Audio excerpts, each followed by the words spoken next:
반갑습니다. 스포츠 분석 국내 1위 가생 스포츠입니다. 오늘도 확실한 분석을 바탕으로 여러분께 큰 도움을 전해드리겠습니다. 구독과 좋아요 한 번씩 부탁드리겠습니다. 경기 분석에 앞서 국내 1위 분석가분을 모신 정보 공유방을 무료로 초대해드리고 있습니다. 영상 아래 고정 댓글 통해 메시지 주시면 참여 가능하시니 많은 참여 부탁드리겠습니다. 첫 번째 아르메니아와 코소보의 경기입니다. 아르메니아가 일단 수비에서는 예선에서 대량 실점을 잘 당하지 않는 모습입니다. 다만 실점을 하는 시간대가 매우 좋지 못합니다. 대부분 45분경부터 무너지기 시작하는데 아르메니아의 단점은 그만큼 뒷심이 상당히 약하다는 것입니다.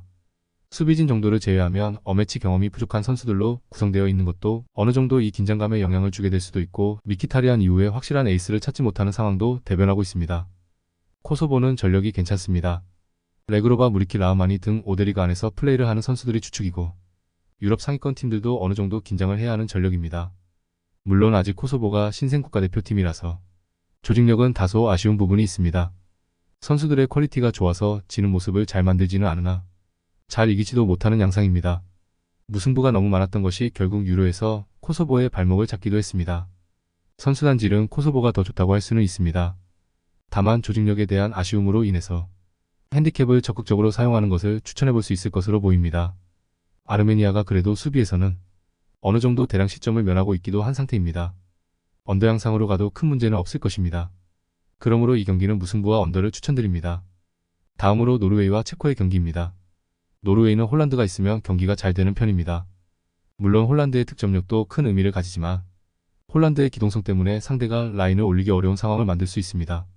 다만 체코가 전반적으로 중앙에서의 안정성이나 압박을 중시하는 편인데 중앙이 쌈싸먹혀버리는 상황이라면 중원에서 전방으로 가는 볼순환에서 어느 정도 문제를 드러낼 가능성이 있습니다. 체코도 2위로 유로 예선에는 진출했습니다. 하지만 경기력은 더 끌어올릴 필요가 있을 것입니다. 일단 중앙에서의 힘과 자신들이 컨트롤하는 것을 선호하지만 크방카라나 흘로책 같은 선수들은 전반적으로 기동성 있는 역습 성향이 강한 편입니다. 물론 노르웨이가 홈에서 몰아붙일 가능성이 높아서 역습 성향이 나올 수 있을 것 같기는 하지만 2023년에는 다득점 승리가 한 번뿐이었다는 점은 아쉽기는 합니다.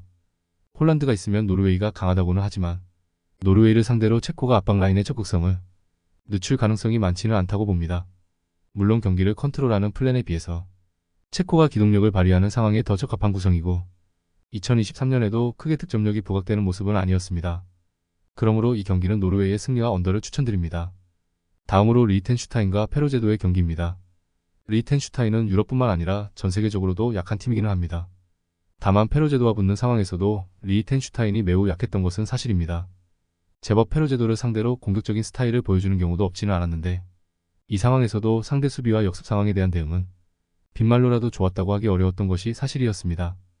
페로제도는 앞서 언급을 했듯이 리히텐슈타인을 상대로는 전승으로 강합니다. 물론 홈에서의 쌀쌀한 날씨를 앞세워서 어느 정도 고춧가루를 뿌리고는 하는 팀이기는 한데 원정에서도 수비와 역습으로 일관하는 식으로 나가도 리히텐슈타인이 크게 대응을 하지는 못하는 모습입니다. 일단 페로제도가 원정이기도 하니 홈에서 보여주는 득점 지향적인 스타일은 잠시 내려놓을 수 있습니다. 그래도 두 팀이 약체라지만 지공과 속공 상황에서 페로제도가 리히텐슈타인을 상당히 잘 공략했던 편입니다. 원정을 치르는 페로제도가 일단 공격적인 스타일보다는 선수비 후역습 성향을 가져가게 될 듯합니다. 그러므로 이 경기는 페로제도의 승리와 언더를 추천드립니다. 다음으로 세네갈과 가봉의 경기입니다. 세네갈은 네이션스컵에서는 16강에서 멈추었지만 개최국인 코트디부아르에게 덜미를 잡히지 않았다. 더 높은 곳으로 갈 수도 있었을 것입니다. 그만큼 세네갈이 보여준 전력이나 밸런스가 상당히 좋아 보였던 것은 명백합니다. 라인을 내리면 상대를 제압하기 어려워하는 아프리카 다른 팀들과는 다르게 3경기에서 8득점 1실점이라는 안정적인 밸런스를 보여주는 모습입니다. 그나마 실점도 PK로 허용한 한 골 이외에는 없었습니다. 가봉은 현재 오바메양의 부재가 신경 쓰이는 상황입니다. 오바메양이 없음으로 인해 현재 엔트리에서 가장 많은 골을 넣은 선수는 국골의 수비수 브루노입니다. 사실 모리타니에게 이골을 허용하고 지는 등 가봉이 보여주는 수비력에 대한 신뢰도도 상당히 낮은 상황으로 볼 수 있을 것입니다. 세네갈에게 대응하기에는 어려워 보이는 것이 사실입니다.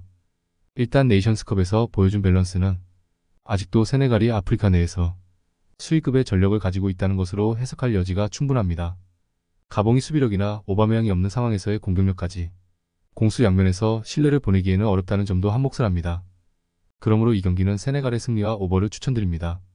다음으로 네덜란드와 스코틀랜드의 경기입니다. 네덜란드는 체급이 아래인 팀들을 상대로는 여지없이 승리를 따내는 모습입니다. 다만 지식 수비를 만나면 의외로 답답한 양상이 자주 나오고 있습니다. 아일랜드와 그리스를 상대로도 1대 0으로 겨우 승리를 따내는 모습을 보여주기도 했습니다.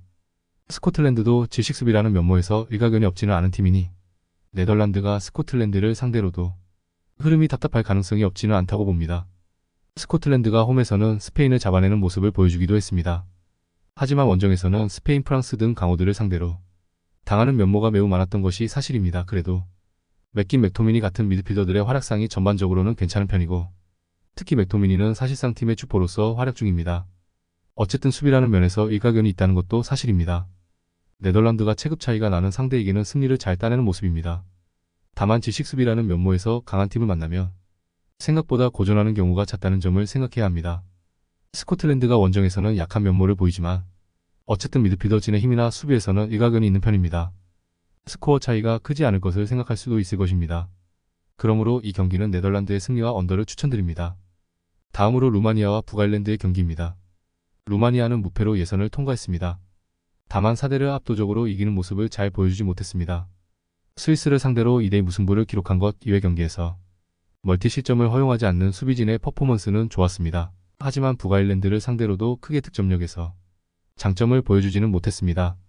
북아일랜드는 산마리노가 조에 없었더라면 그대로 전패 꼴찌로 탈락했을 가능성이 높았을 것 같습니다. 그만큼 북아일랜드의 전력이 많이 떨어져 보였던 것이 사실이었습니다. 그나마 500을 가동하면서 상대를 수비하는 지식 수비 양상으로 가면 상대의 공격을 제어하는 것은 어느 정도 가능해 보이는데 그 이상을 기대하기에는 어려워 보입니다.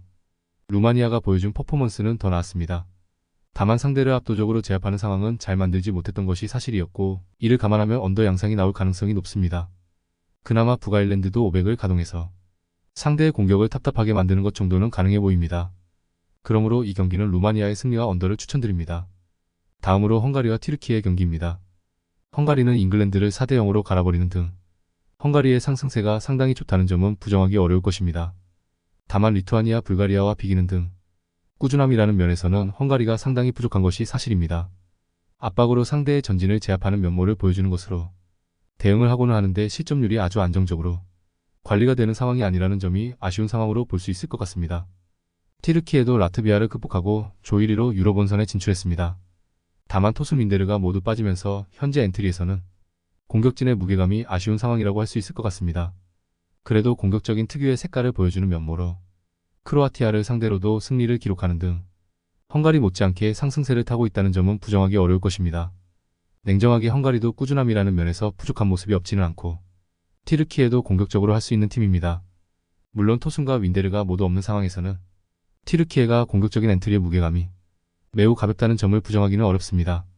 그러므로 이 경기는 헝가리의 승리와 오버를 추천드립니다. 다음으로 알바니아와 칠레의 경기입니다. 알바니아는 공격진 무게감이 약간 떨어진다는 평입니다. 하지만 세리아 내에서 이미 자리를 잡은 팀들이 즐비한 수비진은 상당히 퍼포먼스가 좋은 편입니다. 유로 예선에서는 멀티 실점을 한 번도 허용하지 않았을 정도입니다. 사실 칠레의 현재 상황을 생각하면 다소 무게감이 떨어지는 공격진이라고 하더라도 칠레의 수비를 돌파하는 것이 아주 어렵지는 않아 보인다는 점이 알바니아 입장에서는 호재입니다. 칠레의 색채는 많은 활동량을 바탕으로 한 수비라고 할 수 있을 것입니다. 하지만 여전히 산체스와 이슬라 같은 노장들이 주축으로 활동 중이라서 이 색깔이 잘 나오지 않고 있는 상황입니다. 페루를 상대로만 월드컵 예선에서 승리를 거두었는데 페루는 사실상 남미 예선에서 최악의 공격력을 가진 팀입니다. 웬만한 팀들을 상대로 수비가 버텨주기 어렵다는 뜻이라고 볼 수 있겠습니다. 칠레가 패배한다고 하더라도 이상하지는 않을 듯합니다. 그만큼 세대 교체가 더딘 상황에서 칠레가 보여주는 수비력에 대한 의문은 지속되고 있는 상태입니다. 공격진의 무게감이 수비진에 비해서 가벼운 알바니아라고 하더라도 칠레의 현재 수비는 웬만한 공격진을 상대로도 뚫리고 있는 것이 현실입니다. 그러므로 이 경기는 알바니아의 승리와 언더를 추천드립니다. 다음으로 이집트와 뉴질랜드의 경기입니다. 이집트는 공격력은 나쁘지 않았습니다. 살라가 부상으로 이탈한 상황에서도 마모르시와 모하메드 등 다른 선수들이 해당 공백을 잘 메워주는 흐름은 괜찮았던 것이 사실입니다. 다만 케이로스 감독 시절에 구축한 강한 수비라는 면모가 비토리아 감독 체제에서는 상당히 흔들렸던 것이 사실입니다. 공격적인 전술을 선호한다고 하기 때문에 수비적으로 리스크가 있다는 점을 감안해도 이집트의 강점이 사라진 점은 상당히 아쉽습니다. 뉴질랜드가 오세아니아에서는 최강이라고는 하지만 그리스와 스웨덴에게 패하는 등 기존 강호들과의 대결에서는 무력한 모습을 보였던 것이 사실이기는 했습니다. 게다가 우드가 부상으로 인해서 낙마하면서 공격에서도 상당히 큰 누수가 있는 것이 매우 아쉽습니다. 노장인 바르바로스가 나서야 하는 상태인데 54경기 4골에 그치고 있는 선수가 우드의 공백을 잘 메울 수 있을 것 같지는 않습니다. 그래도 살라가 없는 상황에서도 공격력에서의 힘을 잘 보여주었다는 점을 높게 평가할 수는 있을 것입니다. 물론 수비는 안정적이라고 보기는 어려웠지만 우드가 없는 상황에서는 뉴질랜드도 상당히 전방 무게감이 떨어져 보이는 것이 사실입니다. 그러므로 이 경기는 이집트의 승리와 오버를 추천드립니다. 다음으로 스페인과 콜롬비아의 경기입니다. 스페인은 높은 점유율을 골로 연결시키는 것이 스페인이 가지고 있는 숙제입니다. 물론 야말이 등장하면서 온더블 상황에서 수비를 헤집어 놓을 수 있는 자원이 나타난 점은 반가울 듯한데 그래도 키프로스나 조지아 같은 명백한 하위 전력이 아니라면 대량 득점 상황을 잘 만들지 못했다는 점은 사실입니다. 콜롬비아도 조직력이 상당히 올라온 모습입니다. 케이로스 감독 시절 이후에는 세대 교체의 과도기까지 겹치면서 상당히 부진했는데 독일과 브라질도 잡아내는 등 상당히 페이스가 올라왔다는 것은 사실이라고 할 수 있을 듯합니다. 다만 미나와 산체스가 모두 부상으로 엔트리에 합류하지 못해서 수비 라인의 재구성이 필요하다는 점은 아쉬운 상황으로 보입니다. 스페인이 일단 높은 점유율을 골로 연결시키는데 어느 정도 해법을 찾은 상태입니다.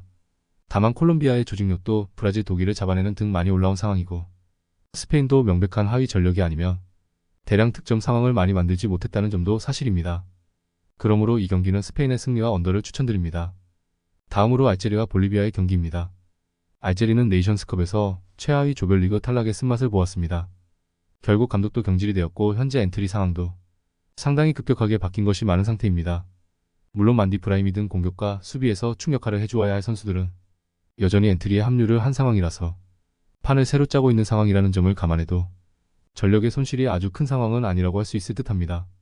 일단 볼리비아가 홈만 벗어나게 되면 상당히 부진할 가능성은 높게 쳐야 할 것으로 보입니다. 고지대의 이점을 이용해서 저산소중 증상으로 이득을 보는 홈발로 유명한 팀입니다. 월드컵 예선에서 유일하게 이긴 페루전도 홈에서 열린 경기였습니다. 다만 이 이야기는 집 밖을 벗어나게 되면 부진할 확률이 높다는 것입니다. 엔트리에 큰 변화가 있다는 점을 감안해도 충격화를 해주어야 할 선수들을 남겨놓기는 한 상황입니다. 볼리비아가 집 밖을 벗어나게 되면 크게 부진한다는 점은 유명한 사실이기도 합니다. 엔트리 변동이 크기는 해도 알제리가 승리에 더 가까울 것입니다. 그러므로 이 경기는 알제리의 승리와 언더를 추천드립니다. 다음으로 모로코와 앙골라의 경기입니다. 모로코의 단점은 지공 상황에서의 힘이 속공 상황에 비해서 모자라다는 것입니다. 이 때문에 남아공이 16강에서 라인을 내리고 버티자 대형 이변의 희생양이 되기도 했습니다. 물론 지혜가 있는 상황에서는 창조성과 정교한 킥으로 공격에서의 물꼬를 틀 수 있다는 점은 명확하지만 드리블로 상대 수비를 헤집어버리는 부팔이 없는 상황은 다소 아쉬울 수 있을 듯합니다. 앙골라도 속공 상황에 강한 모습을 보여주는 편입니다. 따라서 모로코와 비슷한 단점을 공유한다고 할 수 있을 것입니다. 결국 모로코가 가진 경기가 실리적인 플레이라는 점을 감안하면 앙골라가 지난 네이션스컵에서 8강에 오른 팀이라고 하더라도 할 수 있는 것이 마땅히 없을 수도 있을 것입니다. 실제로 나이지리아가 실리적으로 나서자 앙골라가 공격에서는 별다른 상황을 만들지 못했던 것도 사실입니다. 두 팀이 모두 지공 상황에서 약한 편이라서 라인을 내리는 것만으로도 공격을 차단시키는 것이 어려워 보이지 않는 것이 사실입니다. 그나마 지혜가 있는 상황에서는 모로코가 공격에서의 물꼬를 트는 것 정도를 기대해 볼 수는 있을 것으로 봅니다. 그러므로 이 경기는 모로코의 승리와 언더를 추천드립니다. 다음으로 아르헨티나와 엘살바도르의 경기입니다. 아르헨티나는 일단 메시와 디발라가 빠진 상황입니다. 다만 이 둘이 없어도 알바레즈와 라우타로, 노장 디마리아 등 가지고 있는 선수 풀이 상당히 풍부한 상황입니다. 게다가 우루과이에게 0대1로 패한 경기를 제외하면 모든 경기에서 무실점을 기록하는 등 아르헨티나의 약점이라고 할 수 있었던 수비도 스칼로니 체제에서는 약점이라고 하기 어려운 것도 사실입니다. 엘살바도르는 500을 가동하면서 수비와 역습으로 일관하는 팀입니다. 다만 이 양상이 중남미 레벨에서도 통하지 않고 있다는 점은 사실입니다. 공격력이야 500을 가동하고 있으니 그렇다고 쳐도 마르티니크나 코스타리카 같은 저득점 양상의 팀을 상대로도 실점이 나오는 모습입니다. 차채골이기는 했지만 보르네오와의 매치에서도 실점이 나오면서 1대1로 비기는 모습은 용납이 어렵습니다. 메시와 디발라가 없어도 가지고 있는 엔트리의 안정감과 수비력이 상당히 괜찮아 보이는 상황입니다. 엘살바도르가 공격은 그렇다고 쳐도 수비에서도 500을 가동한 상황에 비해서 안정적인 모습을 보이고 있는 상태도 아닙니다. 핸디캡 승리도 아르헨티나에게 무난할 것입니다. 그러므로 이 경기는 아르헨티나의 승리와 오버를 추천드립니다. 다음으로 페루와 니카라과의 경기입니다. 페루는 남미 예선에서 최악의 공격력을 가진 팀이라고 봐도 무방했습니다. 브라질을 상대로 0대1로 패하는 등 나름 수비는 잘하는 편인데 6경기 1골에 그치고 있는 공격력으로는 승리를 챙기기 어렵다는 점은 당연한 일이라고 할 수 있을 것입니다. 40세에 이른 게레로에게 아직도 크게 의존하고 있다는 점이 치명적입니다. 니카라과도 적어도 수비는 만만한 팀은 아닙니다. 일단 리그 B에서 치르는 네이션스 리그에서는 상당히 시점 커버에 능한 모습을 보여주는 편입니다. 물론 현재 모레노 스미스의 동반 이탈로 인해서 어매치 경험이 10회 이상인 공격수가 하나도 없다는 점은 감안해야 하는데, 그래도 페루를 상대로 수비력에서는 두각을 드러내는 상황을 만들 수는 있을 것 같습니다. 남미 예선에서 최악의 공격력을 가진 페루가 니카라과를 상대로도 다득점 양상을 만들 수 있을 것 같지는 않습니다. 40세의 게레로에게 공격에서 큰 비중을 맡기고 있다는 점 자체가 페루의 문제입니다. 페루가 이기지 못하고 무승부에 그친다고 해도 크게 놀랄 일은 아니라고 봅니다. 그러므로 이 경기는 무승부와 언더를 추천드립니다. 더욱더 자세한 조합픽은 국대 최대 스포츠 정보방에서 무료로 받아보실 수 있으니 영상 아래 고정 댓글 링크 클릭해주시면 친절하게 안내 도와드리겠습니다. 조금이나마 유익하셨다면 좋아요, 구독 부탁드릴게요. 다음 영상에서 또 뵙겠습니다.